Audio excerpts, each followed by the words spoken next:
मी इथे बनवलं आहे लिंबू मिरचीचं लोणचं। बघू शकता तुम्ही त्याचा कलर आणि किती सुंदर दिसायला चमचमीत झाला आहे। जेवढं दिसायला सुंदर आहे तेवढं खायला पण खूप छान आहे आणि हे वर्षभर टिकणारं आहे। तर चला तर मग वेळ न वाया घालवता आपण याची झटपट रेसिपी पाहूया। इथे मी हा 1 किलो मिरच्या घेतलेल्या आहे। त्यानंतर इथे मी अर्धा किलो लिंबू घेतलेले आहे। ही पिवळी मोहरीची डाळ आहे। त्यानंतर इथे मी मसाले घेतलेले आहे, बडीशोप आहे, मिरे अख्खे, मेथी आहे आणि लवंग आहे। आणि त्यासाठी अजून मी रामबंधूचा लोणचे मसाला पण एक घेतलेला आहे आणि त्याच्यासाठी 1 किलो तेल आणि मीठ घेतलेलं आहे। तर चला तर मग आपण रेसिपी पाहूया। आपण मिरच्या अगोदर इथे चिरून घेणार आहोत। अशा पद्धतीने मिरच्यांचे कट करून घ्यायचे आहे। अशा पद्धतीने छोटे छोटे तुकडे मिरच्यांचे करून घ्यायचे आहे। पूर्ण मिरच्या आपण आता कापून घेणार आहोत।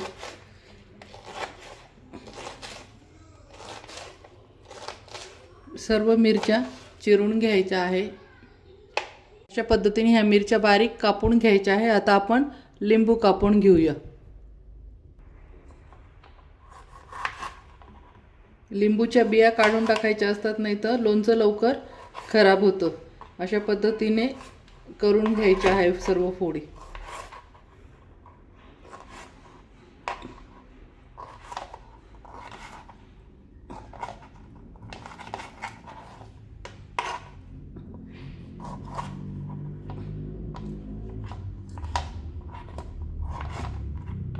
बिया लोणच्यामध्ये जाऊ द्यायचे नाही, लोणचं पण कडू होतं आणि लवकर खराब होतं, वर्षभर टिकत नाही। आपण हे 1 वर्ष टिकणारं लोणचं बनवत आहे। अशा पद्धतीने सर्व लिंबू कापून घेणार आहोत आपण आता। अशा पद्धतीने मी सर्व लिंबू बारीक कापून घेतलेले आहे बिया काढून। आणि तुम्ही बघू शकता लिंबू मी किती बारीक कापले आहे। एका लिंबूचे मी 10 ते 12 फोडी केलेल्या आहे। आपण जेवढ्या मिरच्या बारीक कट करतो तसेच लिंबू पण बारीक, एकदम बारीक कट करून घ्यायचे आहे मिरच्यांच्या साईजचे। कधी पण आपण मिरची आणि लिंबूचं लोणचं एकत्र करतो तर त्यावेळेस मिरच्या बारीक आणि लिंबूच्या मोठ्या मोठ्या फोडी ह्या काही करायच्या नाही। एका लिंबूच्या काही काही जण 4 फोडी करतात, पण ते खाताना मिरची आणि ते लिंबूचं कॉम्बिनेशन चांगलं होत नाही। जेवढे आपण मिरचीचे बारीक तुकडे केलेले आहे तर तेवढेच लिंबाचे करायचे आहे। जेव्हा आपण पोळी भाकरी बरोबर खातो तर त्यावेळेस दोघं पण तोंडात येतात, त्यावेळेस खूप छान लागते त्याची टेस्ट। त्यामुळं लिंबू हे एकदम बारीक, एका लिंबूचे म्हणजे 10 ते 15 पण फोडी करून घेतल्या एकदम छोट्या छोट्या बारीक तरी चालेल। जेवढं आपण मिरचीची स्लाइस बघून घ्या, आपण जेवढं मिरची कापली आहे बारीक त्याच पद्धतीने असे लिंबू पण कापून घ्यायचे आहे, म्हणजे दोघं छान मुरतात पण आणि खायला पण छान वाटतात आणि वाढायला पण छान वाटतात। तर आता आपण लिंबू कापताना हा जो रस उरलेला आहे हा फेकायचा आणि हा चाळणीने स्वच्छ गाळून आणि लोणच्यामध्येच टाकून घ्यायचा। आणि हे बघून घ्या, मी अशा पद्धतीने हे जे असतं लिंबाचं बारीक, हे जे कडक असतं मधलं, तो सुद्धा भाग काढून घेतलेला आहे आणि बिया पण काढून घेतलेला आहे। आपण 1 वर्षभर टिकणारं लोणचं करणार आहोत, वर्षाच्या वर पण जातं, पण हे लोणचं चवीला एवढं अप्रतिम बनतं, सुंदर चविष्ट, की ते वर्षभर पण टिकत नाही। तर त्यामुळे आपण टिकाऊ लोणचं करत आहोत। तर ह्या बिया काढून टाकायच्या, याचा इथं काही शरीराला फायदा नाही। उलट लिंबूचा रस, लिंबूच्या सालीपासून आपल्याला भरपूर विटॅमिन ई वगैरे सत्व मिळतं। आता आपण हा लिंबूचा रस आपण आता गाळणीने गाळून घेऊन आणि यातच टाकायचा आहे। अशा पद्धतीने लिंबूचा रस आपण पूर्ण गाळून आणि या लिंबातच टाकून घ्यायचा आहे, तो पण वाया जाऊ द्यायचा नाही।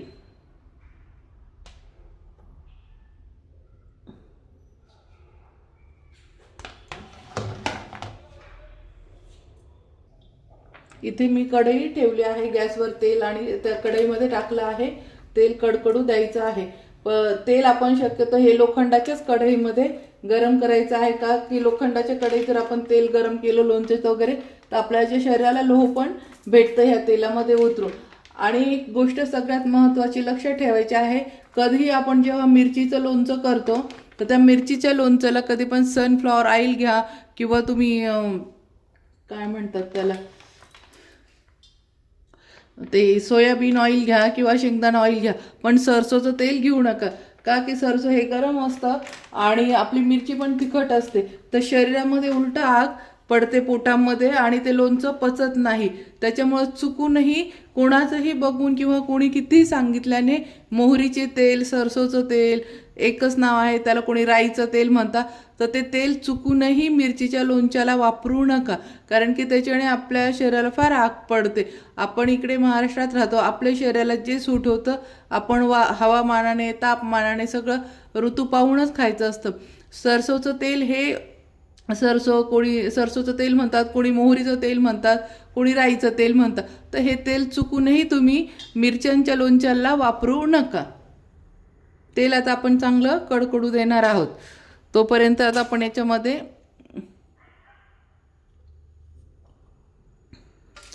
मी छोटंसं वाडगं घेतलं आहे, जेवढं मिरच्यांना बसेल तेवढं. आता आपण यामध्ये मोहरीची डाळ टाकून घेणार आहोत.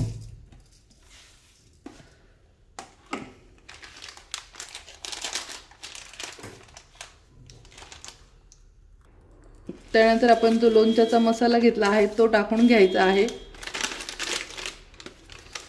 मिरचीच्या लोणच्याला मोहरीची डाळ ही थोडी जास्तच घ्यायची, कारण की त्याचा खार जो असतो तो टेस्टीला खूप छान चवीला लागतो.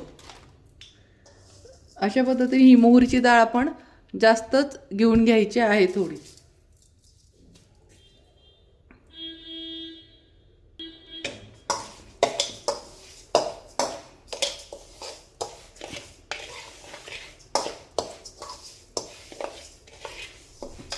याचं सर्व मिक्स करून घ्यायचं आहे.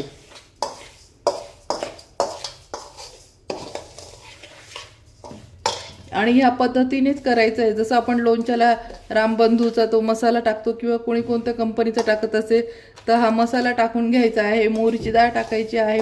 आपण महाराष्ट्रीयन लोणचं बनवतोय वर्षभर टिकणार, त्याच्यामुळे आपण ह्या वस्तू आवर्जून टाकायच्या आणि चवीला पण खूप छान लागेल. एकदा तुम्ही माझ्या पद्धतीने करून बघा, नेहमी तुम्हाला तेच आवडेल आणि तुम्ही त्याच पद्धतीने कराल.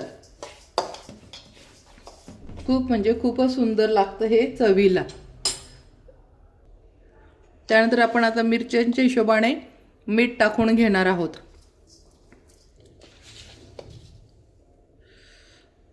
एक किलोला आपले 2 उंजळ मीठ टाकायचं आहे. उंजळ म्हणजे इथपर्यंत घ्यायचं आहे, हे 2 टाकून घ्यायचं आहे.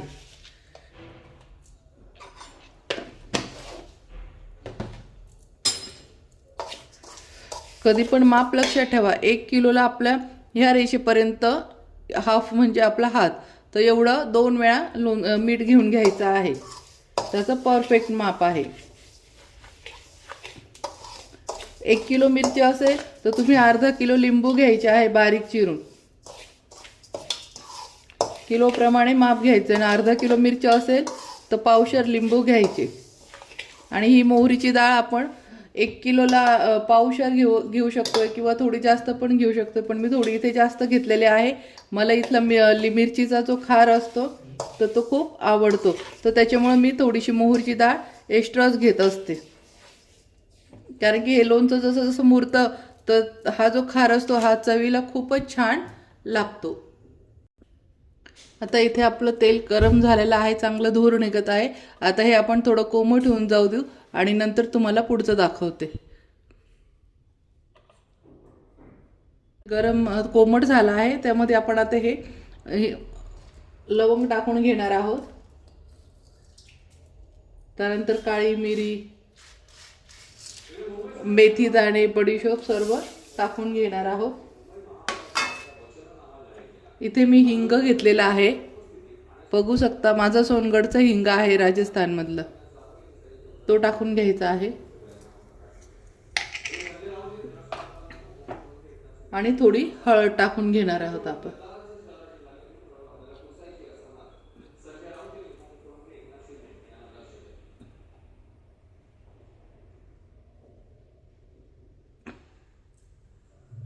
इथे हळद टाकून घेतलेले आहे. याच्यामध्ये मेथी दाणे थोडे जास्तच टाकायचे आहे. मेथी ही मिरचीच्या लोणच्यात बिलकुल कडू लागत नाही.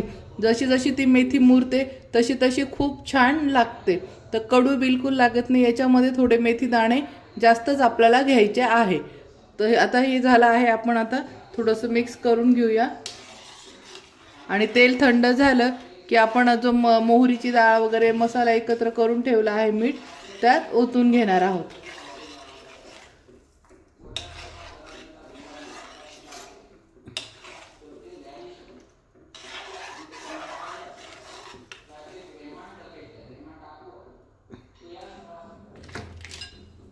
हे थोडं आता आपण थंड होऊन जाऊ देऊया.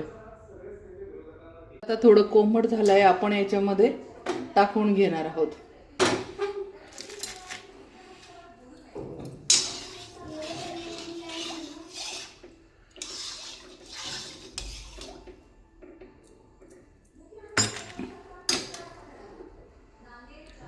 हा जो मसाला केला आहे याच्यामध्ये आपण हे सर्व तेल टाकून घ्यायचे आहे.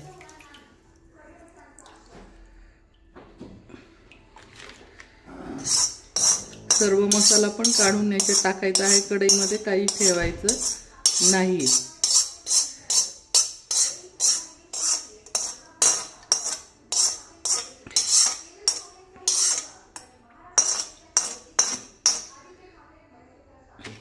अशा पद्धतीने सर्व काढून घ्यायचं. आता हे सर्व असं काढून घ्यायचं आहे.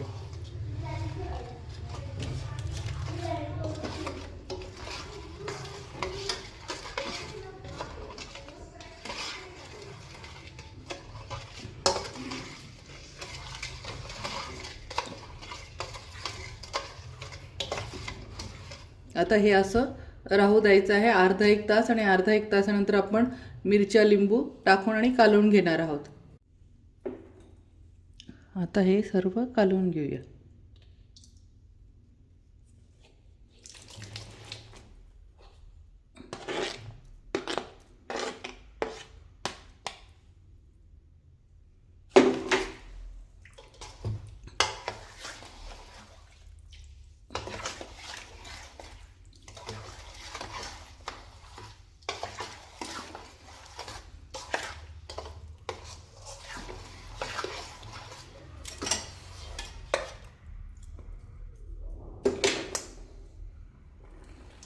मिरच्या पण टाकून घ्यायच्या आहे.